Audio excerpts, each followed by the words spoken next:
जय माता दी सभी को। क्या हम घर में शिवलिंग रख सकते हैं? बहुत बार काफ़ी लोग जब मेरे पास आते हैं और मुझसे पूछते हैं कि क्या घर में शिवलिंग रख सकते हैं, तो मैं उनको अनेक प्रकार से बताती हूँ कि शिवलिंग आप रख तो सकते हैं, लेकिन उसके कुछ नियम व सावधानियाँ हैं। वही नियम व सावधानियाँ यहाँ मैं आज आपके साथ चर्चा कर रही हूँ।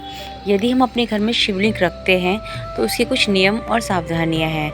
जैसे अगर यदि हमें शिवलिंग रखना है तो वह शिवलिंग का आकार हमारे अंगूठे के आकार से बड़ा नहीं होना चाहिए। साथ ही घर में चांदी का, पारद का या क्रिस्टल का शिवलिंग रखना बहुत अच्छा माना जाता है, लेकिन मिट्टी का शिवलिंग रखना सबसे ज़्यादा शुभकारी होता है। यदि आप अपने घर में शिवलिंग रखते हैं तो नियम से आप रोज़ आपको जल स्नान कराना है। यह आप गंगा जल मिले जल से भी करा सकते हैं और साथ ही सादा जल से भी उनको स्नान करा सकते हैं, लेकिन यहाँ पर शिवलिंग रखने वाले घर में भगवान शिव के पास जल चढ़ना ज़रूरी है। साथ ही यदि आप शिवलिंग अपने घर के अंदर रखते हैं तो साफ़ सफाई का ध्यान तो आप रखेंगे ही, लेकिन शिवलिंग का जो दिशा होती है वह होती है उत्तर की दिशा।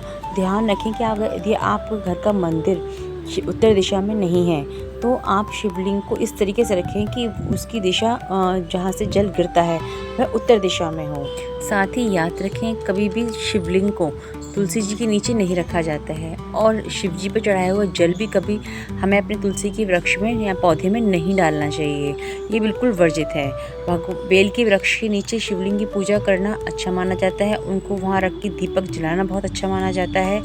तो अभी तक मैंने आपको बताया कि शिवलिंग का आकार कैसा होना चाहिए, उन पर जल रोज़ चढ़ाना चाहिए, उनकी क्या दिशा होनी चाहिए और साथ ही कौन सा शिवलिंग हमारे लिए ज़्यादा अच्छा माना जाता है। अब मैं बात करूँगी कुछ से छोटे उपाय के बारे में जिन्हें आप अपने घर के शिवलिंग पर भी चढ़ाकर अपनी इच्छाओं को पूर्ण कर सकते हैं। जैसे यदि आपकी कोई इच्छा है जो लंबे समय से हो रही है, उसके लिए भगवान शिव को 108 चावल के साबुत अक्षत यानी साबुत चावल आप उनको प्रत्येक सोमवार को चढ़ाइए अपनी एक इच्छा को ध्यान में रखते हुए। यदि आपकी धन की इच्छा है, जैसे कि आजकल हर परिवार में कभी न कभी धन की समस्या रहती ही है, यदि आपकी भी कोई धन की समस्या है जो लंबे समय से पूर्ण नहीं हो रही है या धन की समस्या से आप रूबरू हो रहे हैं, तो इसके लिए आप भगवान शंकर पर गन्ने का रस चढ़ाइए या शहद चढ़ाइए। उसके बाद उनको प्लेन वाटर से स्नान जरूर कराइएगा। भगवान शंकर और माता पार्वती को एक आदर्श दंपति माना जाता है, इसीलिए अपना मन वांछित वर प्राप्त करने के लिए 16 सोमवार का व्रत रखा जाता है और यह व्रत काफ़ी फलदायी भी है।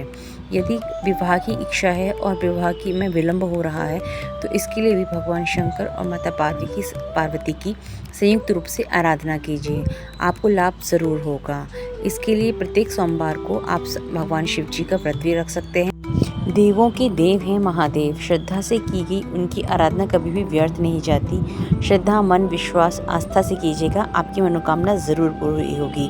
और साथ ही जो नियम और सावधानियां मैंने बताई हैं उनका ध्यान रखिएगा। जय माता दी।